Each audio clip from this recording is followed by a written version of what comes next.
which typically there's not more than like 2 or 3 students that end up picking the retake. It's usually about about average. Okay, so let's get a roll in here.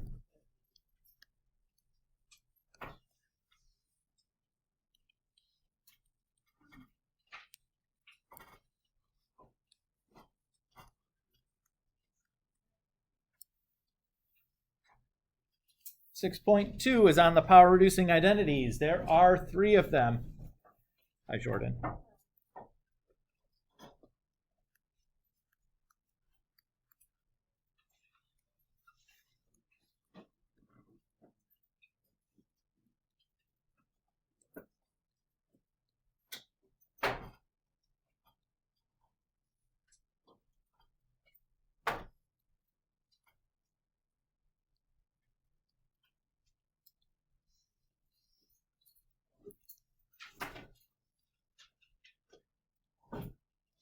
Notice for all these identities that we've given so far, these 3 and then the previous 2 sets of identities, we've only ever given you sine, cosine, tangent.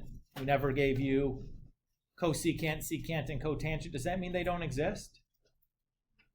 No. What do? Just do the reciprocal of the one that you have, right? So for example, secant squared u would just be 2 over 1 plus cosine 2u. That's it, right? Just do the reciprocals. Is that cool? Right, no big deal. All right, so what are you going to do with these? Let's do some examples of some problems.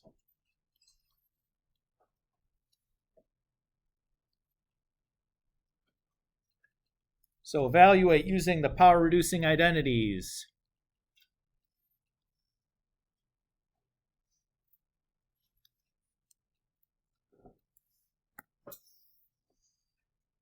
So sine squared of 3 pi over 8. First thing you should notice is that 3 pi over 8 is not a unit circle angle, so there's not a way to get an exact value of doing this without using one of these identities.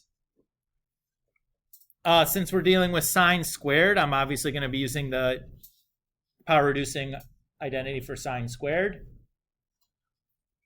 So this is going to be 1 minus cosine of 2 times 3 pi over 8. All over 2. First thing I'll do is I'll multiply the 2 times 3 pi over 8. So that'll allow me to reduce that and become 3 pi over 4. Whoa! That is on the unit circle. We're in business now. 3 pi over cosine of 3 pi over 4 is negative root 2 over 2. Negative of a negative makes a positive. Now, this answer that we have right now, 1 plus root 2 over 2 all divided by 2, I don't love that. What don't I like about that? I got fractions inside of fractions, right? Yuckos. To get rid of that, I'm just going to multiply the top and bottom by the denominator of that fraction. So I multiply the 2's through. 2 times 1 is 2. 2 times root 2 over 2 is just root 2. And 2 times 2 is 4. I like that a heck of a lot better. Everybody cool? Okay. Let's do one more, right? But they're not so bad. This is probably as bad as I could conceivably make it for this kind of a class. What if I have cotangent squared of negative 165? Again, the directions are asking us to use a power reducing identity. I go to my power reducing identities and I go, oh, buddy, I don't have any cotangent one. So what do? Well, I know that cotangent and tangent are reciprocals, so the power reducing identity for cotangent should just be the reciprocal of the power reducing identity for tangent, right? NBD. So I have 2 or 1 plus cosine of 2 times negative 165 divided by 1 minus cosine of 2 times negative 165. 2 times negative 165 is negative 330. And negative 330 isn't a unit circle angle, right? All my unit circle angles are positive. What should I do? Isn't it just still a unit circle angle? You just put it the other way. Or you could find something coterminal to it by adding 360. That's the way I prefer to think of it. Sure. But you're talking about accomplishing the same thing. So yeah, I just add 360 to negative 330 to get 30 degrees.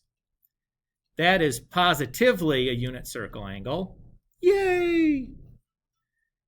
I go to my unit circle, look up cosine of 30 degrees. That's root 3 over 2.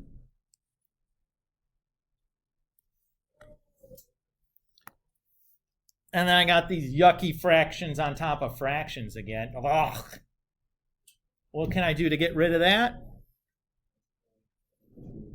Yeah, just multiply by 2 over 2 again.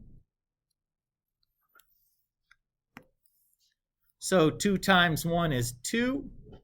2 times root 3 over 2. The 2's cancel. I'm left with just the root 3. Same thing in the denominator. Bye-bye yucky fractions inside of fractions, but there's still something I don't love about this answer.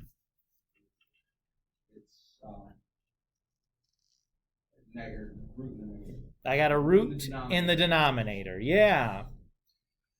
So what do we have to do to get rid of that square root in the denominator? Multiply by?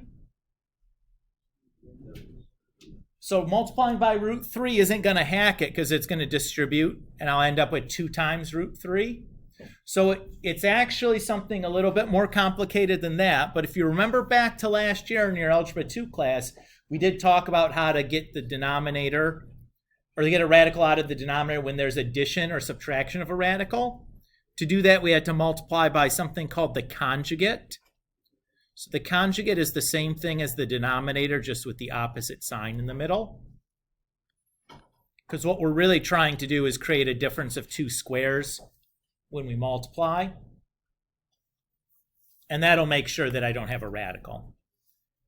Everybody's okay with what I've written there? And I got to FOIL that out. So I'm going to write out the foiling so you can kind of see what's going on. I am going to just simplify down to 3 there, though. Root 3 times root 3 is root 9, which is just 3. That's where the 3 is coming from.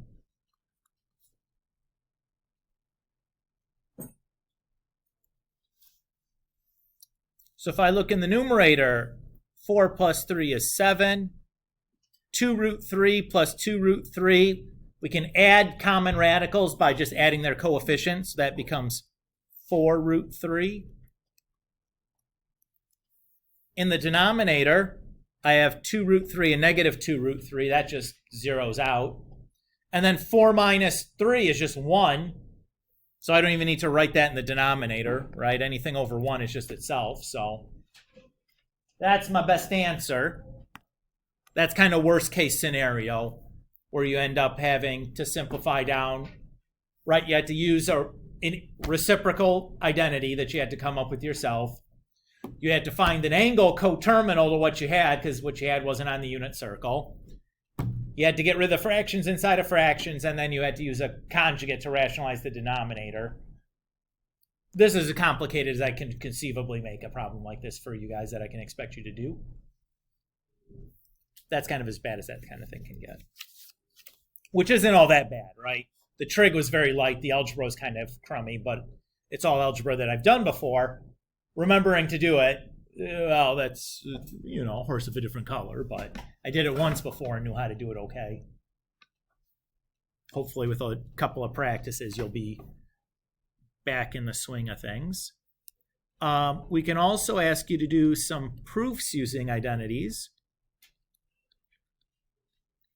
And one of the main differences between the proofs that we're starting to get to now is some of those suggested techniques become much lighter suggestions.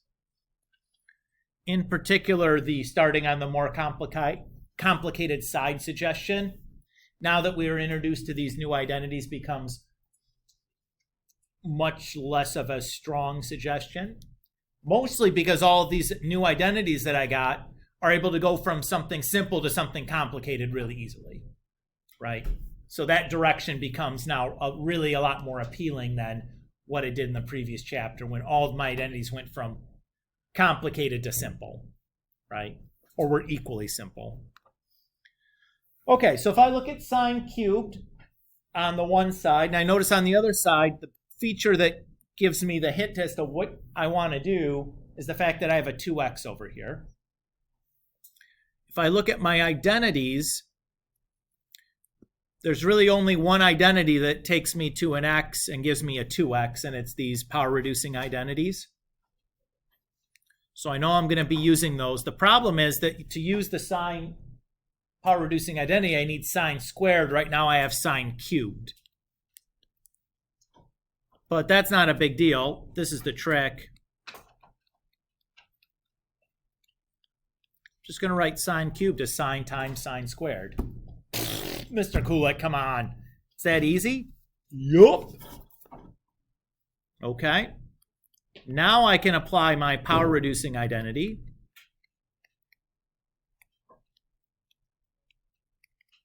So I have sine times 1 minus cosine 2x all over 2. Now I know that dividing by 2 and multiplying by a half is the same thing, right? So I can just move that like as a times 1/2 to the front because you can multiply 3 things in any order you want. And that's it. We're done. Mr. Kulik, are they all that easy? Not necessarily, but some of them are. You know, just like last chapter, some of them you did were pieces of cake. Some of them were pain in the tuchuses. As usual, if you take like a really inefficient route, you can take something that was pretty easy and make it a real pain in the tuchus. You know what I mean? I think a lot of you guys experienced that on the homework quiz, where that last question could be like a 3 or 4 stepper if you did it one way, and it turned into like a 25 stepper if you did it another way, right? Some of you guys I let go and do it as a 25 stepper, but you got it, which was great. All right. So here, again, the thing that I look at is I notice that I have regular x's here, and then I have a 2x and a 4x on the other side. So I know immediately that, again, I'm going to have to use some kind of power-reducing identity. And probably because I have 2x and 4x, I'm probably going to have to use it twice. Everybody's okay with that? So again, the problem is that to use the power-reducing identity, I need cosine squared. I have cosine to the 4th. I'm going to use the same trick that I did before and write it as cosine squared times cosine squared. Or you could think about it as cosine squared squared. That's fine too. So let's go ahead and use our power-reducing identity.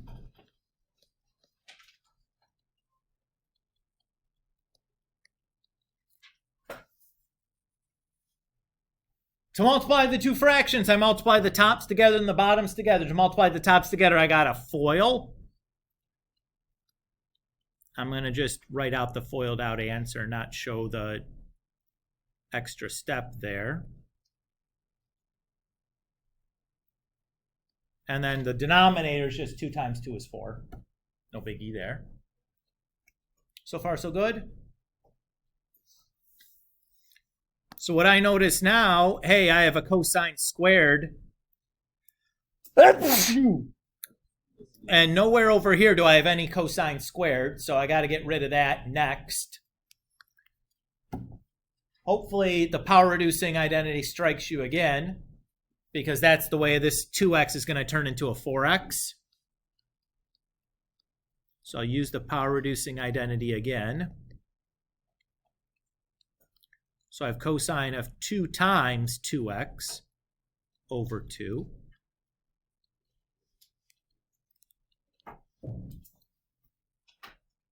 Everybody okay with that? Don't like that fraction inside a fraction. Again, when I look at the right-hand side, I have just a single fraction. Multiply by 2 over 2.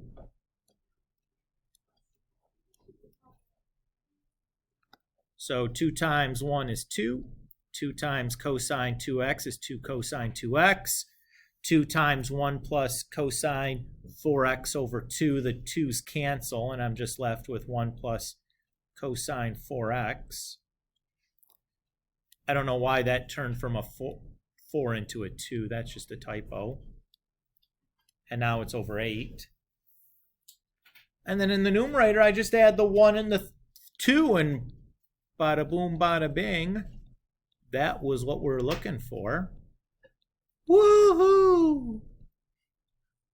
Look at us go. Proven stuff.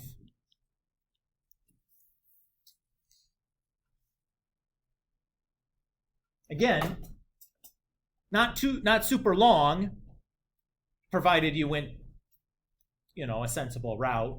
Had you tried to start on the other side and used like double angle identities or something, you could have gotten to the other side, but I think it would have been a lot harder. Well, I shouldn't say hard. I should say a lot more steps. I think it would have gotten uglier. Actually, I shouldn't be judging these math problems on the virtues of their appearance. That's probably not fair to them, right? All right. So the last type of identity that we're going to talk about are these half-angle identities.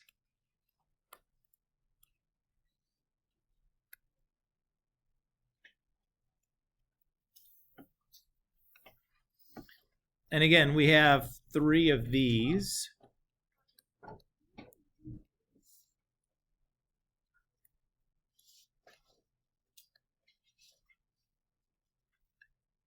Now, the plus or minus, we'll talk about how we can decide which one we should be getting when we do the examples here in a moment.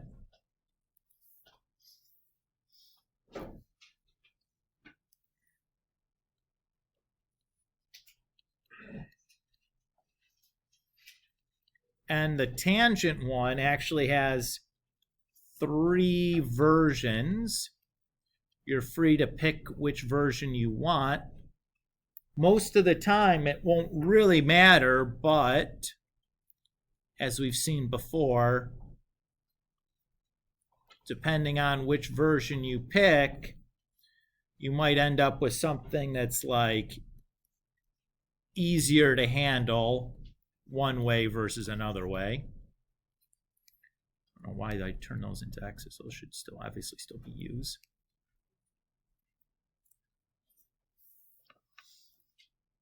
Okay.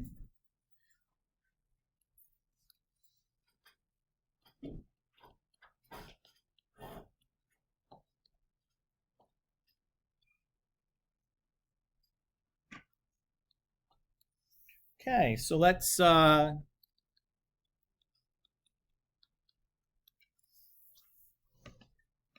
go ahead and do some examples here of using these identities. So one way we can use them is just to do like some evaluate problems, like we're going to find the exact value of this thing. Notice right away that sine of 9 pi over 8 is not a unit circle value. Oh no. Since the directions say to use a half-angle identity, I know I'm going to have to use a half-angle identity. The first thing to do is to write 9 pi over 8 as an angle divided by 2. How do I do that? I just multiply 9 pi over 8 by 2. That gives me 9 pi over 4. And I'll just write that over 2. Oops.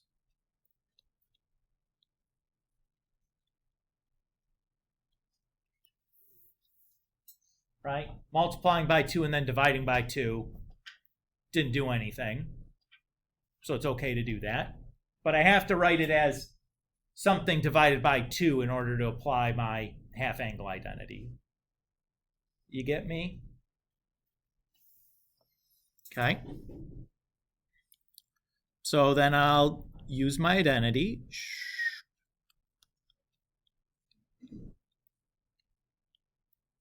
Oops. And then my u here is 9 pi over 4. Which is nice, because the denominator is 4, which makes it, although not a unit circle angle now, something we can get to be a unit circle angle. But before we deal with that, let's deal with the plus or minus piece. So the way to tell whether I want the plus or minus is by using the 9 pi over 4. If I were to graph the standard position angle of 9 pi over 4, what quadrant does the terminal side of, 9 pi over 8, what quadrant does the terminal side of 9 pi over 8 land in?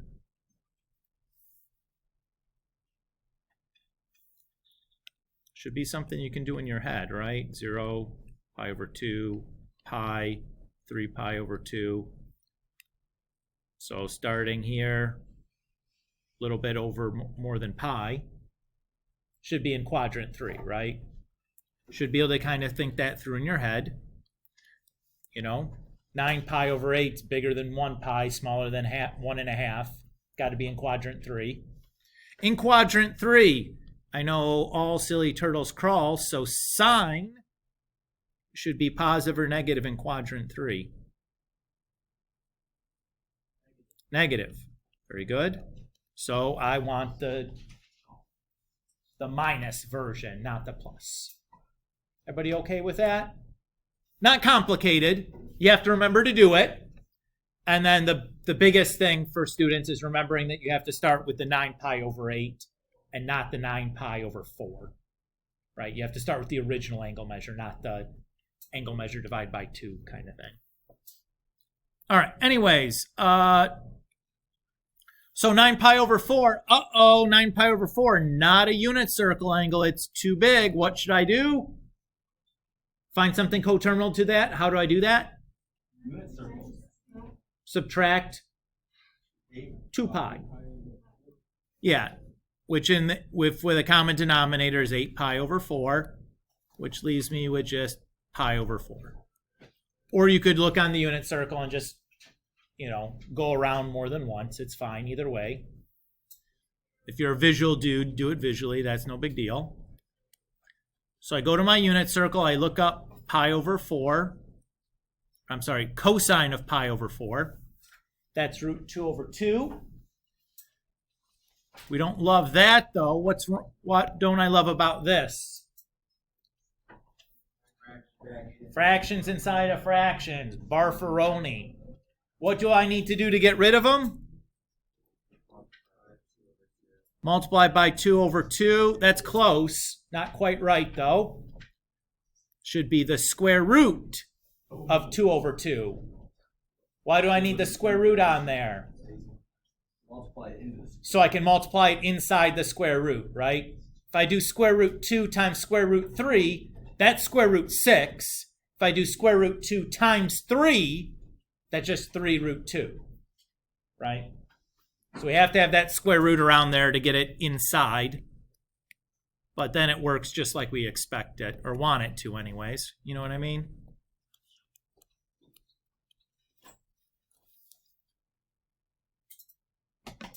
Everybody good with that? I can do a little bit better than that, though. Remember, if I have a square root of a fraction, that's, oops, forgot my negative sign. That's really the square root of the numerator over the square root of the denominator. And whoa, what do you know? Square root of 4. I know what that is.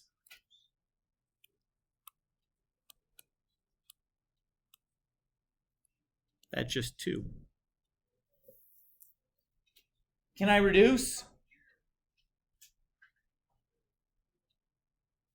Nope. Why not?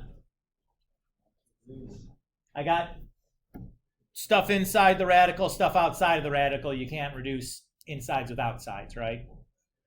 Now I want to point out to you, this is good, that's our final answer. You have to be a little bit careful here Because part of this problem, the square root is over the entire fraction. The other part of the problem, it's only over the numerator of the fraction. I can only grade what you write. So you do need to be careful about when you're drawing your radicals, making sure you're being really clear whether it's over the entire fraction or just the numerator. So just make sure you're being careful about that. It's easy to get careless and it kind of drifts how much of your fraction is under the radical. Just be careful with that. Blake, you had another question? I did. So how again did you get the negative? Like out front, right up front. That's just like if it's on the negative. Because sine of 9 pi over 8 has to be negative because you're doing sine in the third quadrant. Got it. And then that's. And that just negative follows it through all the way. Okay. So, but then when you take the cosine of that, it isn't negative value. Cosine of pi over 4 is just root 2 over 2.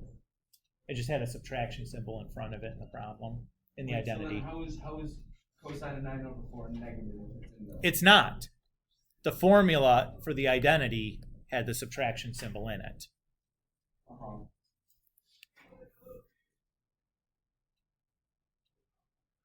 We're not finding cosine of 9 pi over 4. We did that on the unit circle. That's just root 2 over 2. We're interested in what sine of 9 pi over 8 is. That's the negative value. That's why the negative carries all the way through.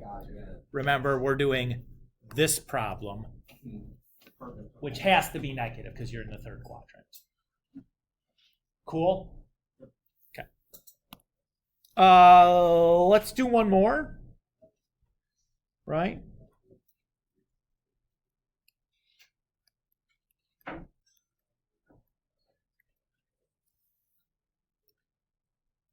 So what if we do cotangent of negative 105?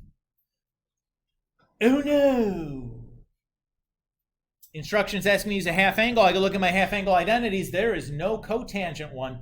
Whatever do I do? We use the reciprocal of a tangent one. Okay. Oh, bugger. There's 3 possibilities. Which one looks like the best one for us? I'll tell you that I think there's a best one to choose here. There's one that I would certainly want to choose. Can we agree that we probably want to not use the first one immediately? I don't want to mess with all those radicals and plus and minuses like that. Looks like a nightmare to me. I'll pass. You guys agree? Okay. So it's down between the second 2. Now the place where I can save some time or potentially make this problem easier is in the simplification step, right? The worst part, hi Mr. Salik, how are you? It's okay. See Jordan for 1 second? Sure. The worst thing that can happen for us in the simplification step is having to rationalize a denominator by multiplying by a conjugate. So what I would like to do is choose the identity that eliminates that as a possibility. So basically, I'm going to choose this one because when I write the reciprocal, there's no addition or subtraction in the denominator. I know I won't have to worry about multiplying by a conjugate. Now, that's a kind of a small thing, but that's my justification for picking that one. Cool? Remember, we're doing cotangent, so it's flipping. So the sine is in the denominator and the cosine is in the numerator.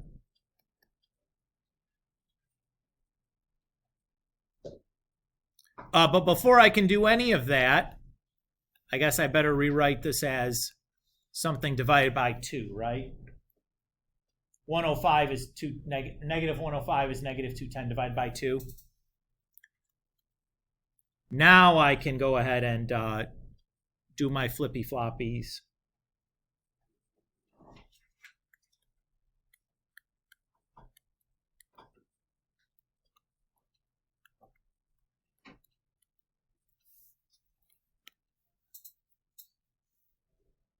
Sorry about that. Uh-oh, negative 210. That's not on the unit circle. What can I do? Yeah, I'll just add 360 to that. No biggie. When I go ahead and do that, cotangent of 150 is negative root 3 over 2. And sine of 150 is 1/2. Gorgeous. I got fractions inside of fractions, but I can get rid of those pretty easy.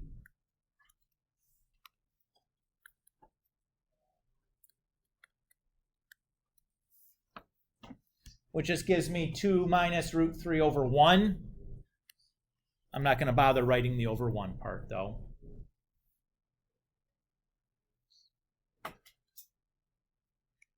That's pretty cool, right? Cool, cool, cool, cool, cool, cool, cool, cool, cool. All right. Let's do a proof where we might want to use one of these half angles.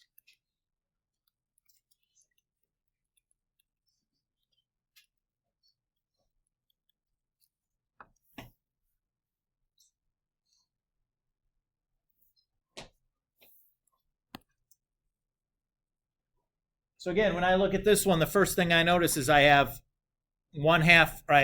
half x's on one side, but just regular x's on the other. One good way to get rid of those half x's is to use the half-angle identities. The only issue here is that I have cosine squared of x over 2 instead of cosine of x over 2. But that's not a big deal. I'm just going to use the cosine of x over 2 identity and then just put the squared on the outside because it's really just 2 of them, you know?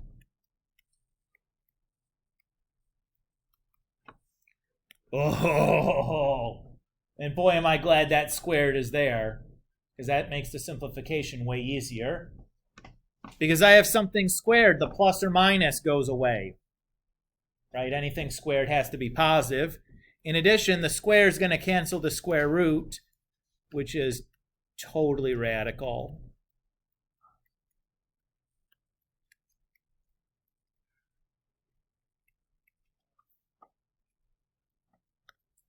Everybody happy with that? I got a times 2 and divides by 2. See a fraction. That's great.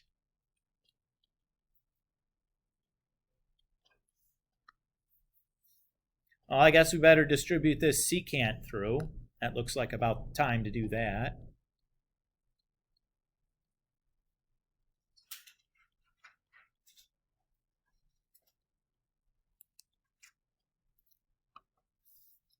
And hey, aren't secant and cosine reciprocals?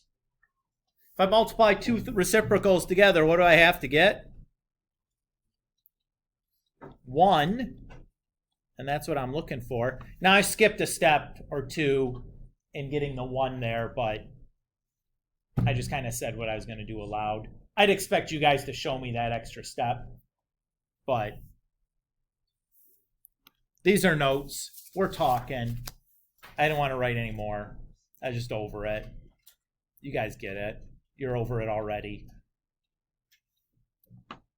Okay, last section.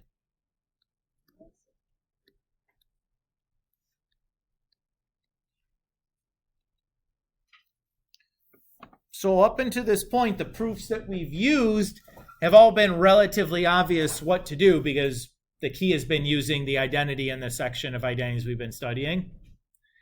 At this point, let's give an example where really you could draw from any of the identities that we've used so far.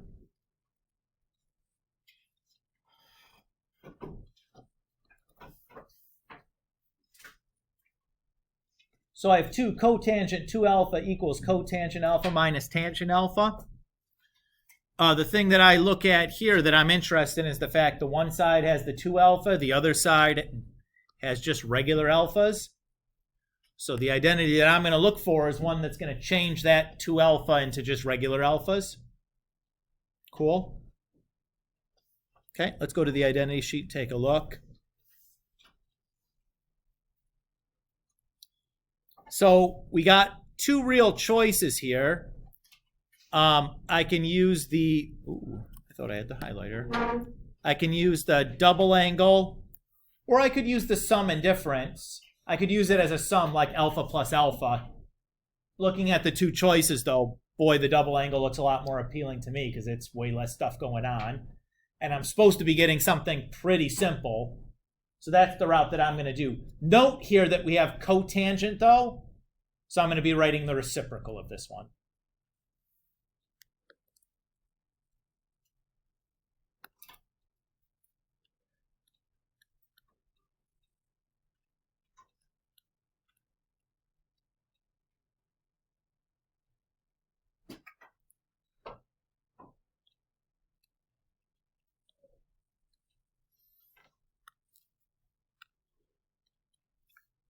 But that looks pretty nice because what do I see? Times 2 divides by 2. Yada here!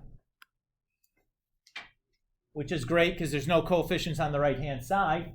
Now, if I look what I got on the right-hand side, I see a nice little trick that I can use to get here quite quickly. I'm just going to break this single fraction up into two fractions because I have two things on the right-hand side. So I'm going to have a 1 over tan alpha minus a tan squared alpha over tan alpha, which is pretty righteous because 1 over tan alpha is cotangent. Hey, that's what I was looking for. And tan squared and over tan can reduce to just tangent. And hey, that's the other thing I was looking for. Bing, bang, boom. We're donezo with that one. Pretty cool.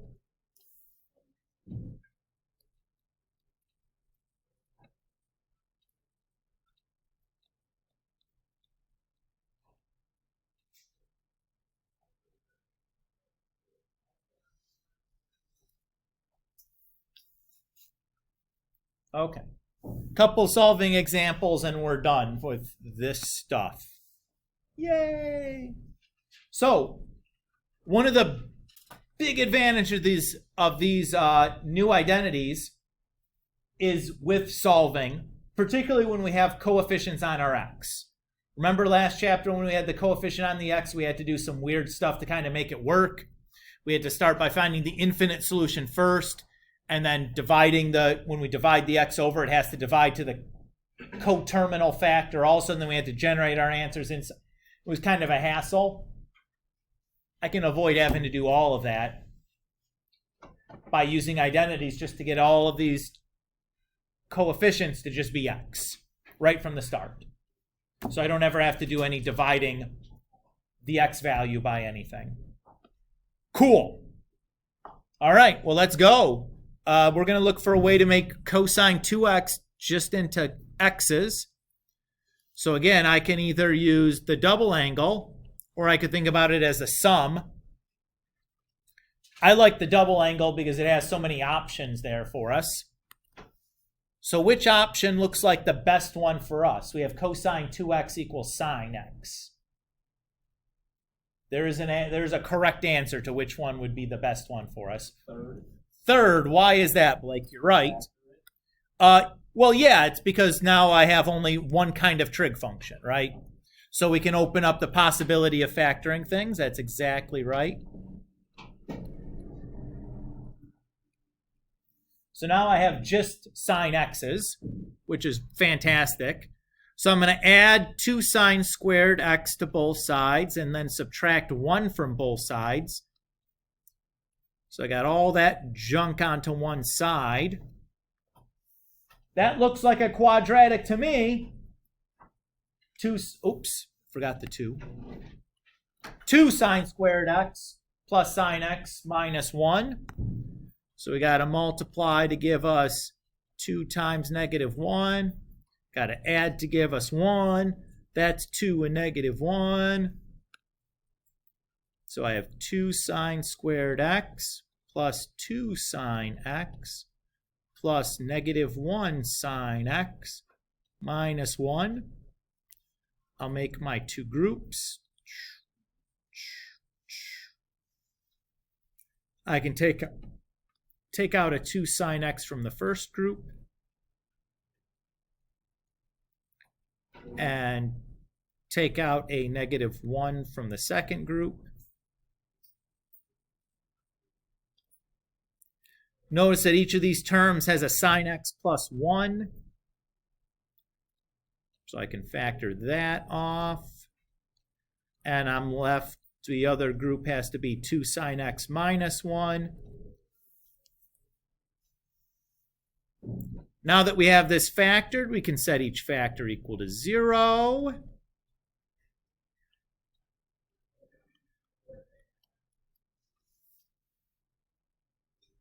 So for the first equation, I subtract 1 from both sides and then do the sine inverse.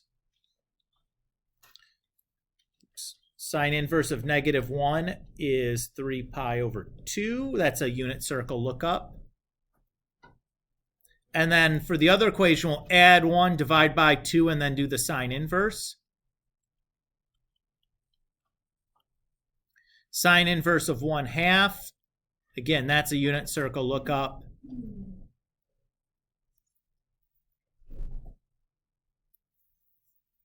And we're done. So notice in this problem, we traded some geometric or trigonometric trickiness and replaced with some algebra, right? We ended up having to factor something, but we didn't have to worry about having to do any changing the coterminalness. This was all just a unit circle lookup at the end, which is nice. Let's do one more example, and then I'll call it a day. Cool? Cool.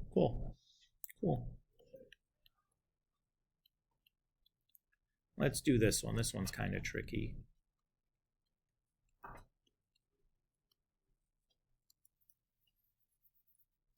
All right, so sine squared theta equals 2 sine squared of theta over 2. What do you want to get rid of here? I'd want to get rid of the theta over 2 part, right? The goal when doing these solvings is to use an identity to get just all the variables to just be, like x's or whatever, or thetas. So the half angle seems like the way to go there. Notice that this is a sine squared, though. And the half angle works on just regular sine of theta over 2.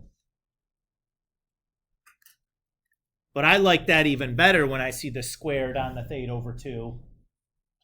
Because the squared is going to get rid of the plus or minus, and it's going to cancel the radical, and woof, away we go.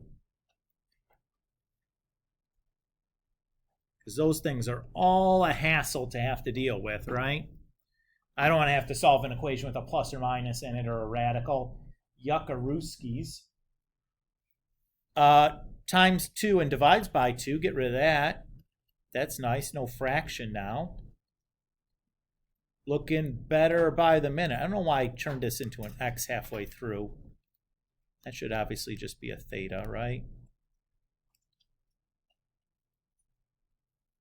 Okay, but oh no. We have a sine squared, a negative cosine, and a 1. Woof. That's a problem, right? Because there's no factoring I can do on this because we have sines and cosines. What do? I can't just divide and make like a tangent because one of them's a squared, the other's not, and then there's this 1 hanging out in here. Ugh. Well, guys, don't forget about our identities we still have from chapter 5. I'm just going to turn sine squared into 1 minus cosine squared.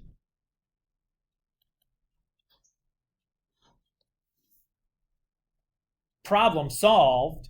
Now everything is in terms of cosines. I'm going to subtract 1 from both sides and then add cosine squared to both sides.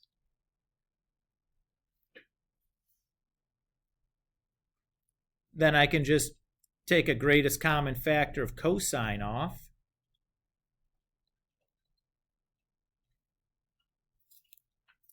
And now we can set them both equal to 0 because we're in a factored form. So just cosine inverse of both sides. Cosine is 0 at pi over 2 and at 3 pi over 2. Add 1 to both sides and then do the cosine inverse. Cosine is 1 at 0. But remember, we're asking for all solutions, infinite solutions. So 0 plus 2 pi k. And then the other two I notice are just pi apart. So I can compress those into one solution and write as pi k instead of 2 pi k for both of them, and just write one of them with a pi k. If you write both of them with 2 pi k's, that's okay also, right? Pi over 2 plus 2 pi k, 3 pi over 2 plus 2 pi k. That'd be fine also, but I like to compress them when I can because, you know, it's less writing. Luke?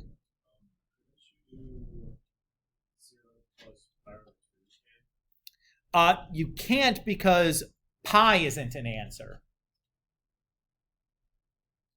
Right? If I did 0 plus pi over 2, I would get pi out of that, but I can't. That's not actually a solution for me. So, good thought though, for sure. If this was plus or minus 1, then we would end up with that, for sure. But that would be the issue, is why I can't combine into just one answer. Is that cool? Okay. That'll do it, guys. So I want to point out to you in Chapter 6, all the assignments that I would normally have given you for Chapter 6 are all here. You can do as much or as little as this you want. I have the problems with the odd solutions in there. I have a worksheet for you. I have a review packet. I have the test and the test key. I think at minimum you'd probably want to do that Chapter 6 test, considering the test questions are going to be pulled directly from it.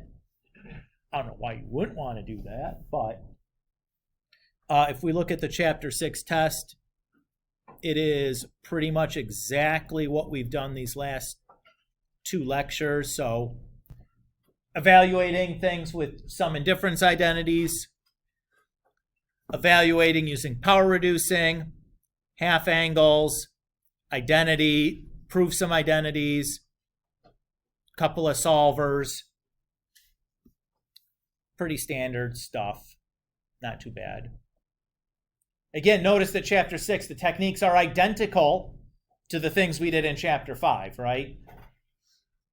All the techniques are exactly the same. The only difference is we're just getting another set of identity, some more sets of identities that we can use to do these things. Same types of problems, though, that we did in Chapter 5.